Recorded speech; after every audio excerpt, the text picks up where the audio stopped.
Hello everyone, सभी शिक्षक साथियों का एक बार फिर से मेरा नमस्कार। आपके अपने यूट्यूब चैनल आरती जिंदल की पाठशाला में स्वागत है। तो साथियों, आज मैं आपके साथ क्लास 5 की जो हमारा चैप्टर है जोड़ एवं घटाना, इसकी शिक्षण योजना में किस तरीके से बनानी है वो मैं आपके साथ शेयर करूंगी। तो सबसे पहले हम इसके लर्निंग आउटकम देखेंगे कि करोड़ तक की संख्याओं में जोड़ व घटाव करते हैं, वार्तिक प्रश्नों पर आधारित जोड़ घटाव करते हैं, दी गई कहानी घटना को सुनकर वार्तिक प्रश्न जोड़ व घटाव बना लेते हैं तथा उन्हें हल कर लेते हैं। प्रकरण है जोड़ व घटाना। सीखने सिखाने की सहायक सामग्री है पाठ्यपुस्तक, दीक्षा ऐप, TLM, चौक, डस्टर आदि। इसको मैंने 2 चरण में डिवाइड किया है। एक दिन हमने जोड़ सिखाने के लिए बनाई है, दूसरे दिन हम घटाव सिखाएंगे बच्चों को। तो इसका सीखने सिखाने की प्रक्रिया एवं गतिविधि है। पहला है शिक्षण के आरंभ में। समय रखा है 5 मिनट। आकलन का तरीका है बातचीत व पूर्व ज्ञान। शिक्षिका बच्चों के पूर्व ज्ञान के आधार पर प्रश्न पूछेंगी, जैसे यदि आपके पास 15 टॉफ़ी हैं और 5 टॉफ़ी आपकी बहन ने दे दी तो आपके पास कुल कितनी टॉफ़ी हुई, तो संख्या 14 में 9 जोड़ने पर क्या प्राप्त होगा। इस तरीके से हम बच्चों के साथ बहुत ही सरल सरल से प्रश्नों से शुरुआत करेंगे। इस तरह शिक्षिका बच्चों को बताएंगी कि हम बड़ी से बड़ी संख्या को भी आसानी से जोड़ सकते हैं। अब हम बात करेंगे शिक्षण के दौरान। समय रखा है 25 मिनट। आकलन का तरीका सहभागिता व अवलोकन। बच्चों, आज हम एक 8 अंक के जोड़ करना सीखेंगे, साथ ही जोड़ पर आधारित इबारती प्रश्न भी बनाना सीखेंगे। बच्चों, मैं आपको एक सवाल से समझाती हूँ। जैसे एक गांव था जगतपुर, जहाँ पर विकास के कार्य कराए गए, तो अलग अलग वस्तुओं को बनाने में अलग अलग संख्या में ईंटों की जरूरत पड़ी। हाँ भैया। जैसे सड़क से स्कूल तक खड़ंजा इतने का, स्कूल भवन का खर्चा ये, पंचायत भवन का खर्चा ये, शौचालय का खर्चा ये, पुस्तकालय का ये वाला, नाली का ये वाला। अगर हम इन सभी संख्याओं को जोड़ दें तो हमें क्या उत्तर मिलेगा, करो। अब शिक्षिका बच्चों को समझाएंगी कि संख्या का क्रम बदलने पर हमारा उत्तर नहीं बदलता है। यदि हम किसी संख्या में शून्य जोड़ दें तब भी योगफल हमारी संख्या ही रहेगी। इसी प्रकार जहाँ पर इबारती प्रश्नों में यदि, कुल, योग जैसे शब्द आते हैं तो वहाँ सदैव जोड़ ही होता है। इबारती प्रश्नों में दी गई संख्या को हमेशा इकाई की तरफ से ही लिखना चाहिए। अब शिक्षिका बच्चों को 8 अंक तक की संख्या को बोलना व लिखना सिखाएंगी। जैसे 1 अंक की सबसे छोटी संख्या 1, ऐसे 2 अंक की, 3 अंक की, इस तरीके से हमें 8 अंक तक की सबसे छोटी संख्या और 8 अंक तक की हमें सबसे बड़ी संख्या बच्चों को लिखना और बोलना सिखाना है। आप शिक्षिका बच्चों को एक सवाल हल करके दिखाएंगी। ब्लैक बोर्ड पर, श्याम पट्ट पर हमारा ये काम हम बच्चों को करके दिखाएंगे। शिक्षण के बाद में समय रखा है 10 मिनट। आकलन का तरीका प्रश्नोत्तरी।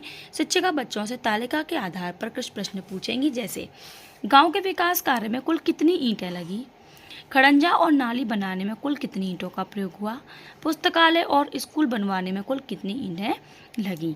गतिविधि रहेगी कि सभी बच्चों को एक गोल घेरे में बिठाकर उनसे 6-6 अंकों की संख्या बनाने को कहेंगी तथा सभी से अपनी अपनी संख्या को शब्दों में बोलने को कहेंगी तथा अपने साथियों से तुलना करने को कहेंगी कि किसकी संख्या बड़ी है और किसकी छोटी। गृह कार्य है कि शिक्षिका बच्चों से अभ्यास पुस्तिका से जोड़ के सभी प्रश्नों को हल करके लाने को कहेंगी। अपनी रफ कॉपी पर 5-5 इबारती प्रश्न बनाकर लाने को कहेंगी। इसके बाद इसका द्वितीय दिवस है घटाना। इसको भी हम देख लेते हैं। शिक्षण के आरंभ में समय रखा है 5 मिनट। आकलन का तरीका है बातचीत व पूर्व ज्ञान। बच्चों, क्या हम 5 रुपये में से 8 रुपये कम कर सकते हैं? नहीं, लेकिन हम 8 में से 5 रुपये कम कर सकते हैं। तो यही प्रक्रिया हमारी घटाव कहलाती है। जिस प्रकार हम बड़ी से बड़ी संख्या को जोड़ सकते हैं, उसी प्रकार हम बड़ी से बड़ी संख्या का घटाव भी कर सकते हैं, परंतु जिस संख्या में से घटाना हो वह बड़ी होनी चाहिए। जैसे शिक्षण के दौरान 25 मिनट सहभागिता। शिक्षिका बच्चों को घटाव करने की सही विधि के माध्यम से बच्चों को समझाएंगी कि हमें घटाव इकाई की तरफ से करना चाहिए।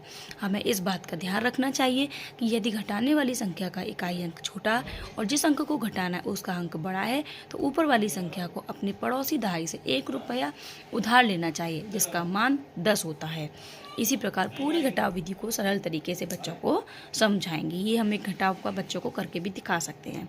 इसी प्रकार इबारती प्रश्नों में यदि शेष या बचे जैसे शब्दों का प्रयोग हो तो वहाँ भी हमें घटाव का करना चाहिए। अगर कोई संख्या इस तरीके से लिखी है तो हम इस संख्या को हल करते समय ऊपर नीचे लिख लेंगे। कुछ सवाल जैसे बड़ी संख्या में से छोटी संख्या का अंतर ज्ञात करो लिखा है तो वहाँ भी घटाव होगा। शिक्षिका TLM की सहायता से भी बच्चों को घटाव करना सिखाएंगी। अब बात है शिक्षण के बाद में। समय रखा है 10 मिनट। आकलन का तरीका प्रश्नोत्तरी। तालिका के अनुसार प्रश्न पूछेंगी। खड़ंजा बिछाने में नाली बनवाने से कितनी ईंटें अधिक लगी, स्कूल भवन, पंचायत भवन और नाली बनवाने में कुल कितनी ईंटें लगी? यह संख्या खड़ंजे में लगी ईंटों की संख्या से कितनी कम है? 8 अंक की सबसे बड़ी संख्या में से 7 अंक की सबसे बड़ी संख्या घटाओ। गतिविधि है, शिक्षिका बच्चों से घटाओ पर आधारित इबारती प्रश्न बनाने को कहेंगी। कम से कम 10 गृह कार्य के बच्चों से कार्य पुस्तिका तथा पाठ्य पुस्तक में दी गई कार्य पुस्तिका को घर से हल करने को लाने को कहेंगी।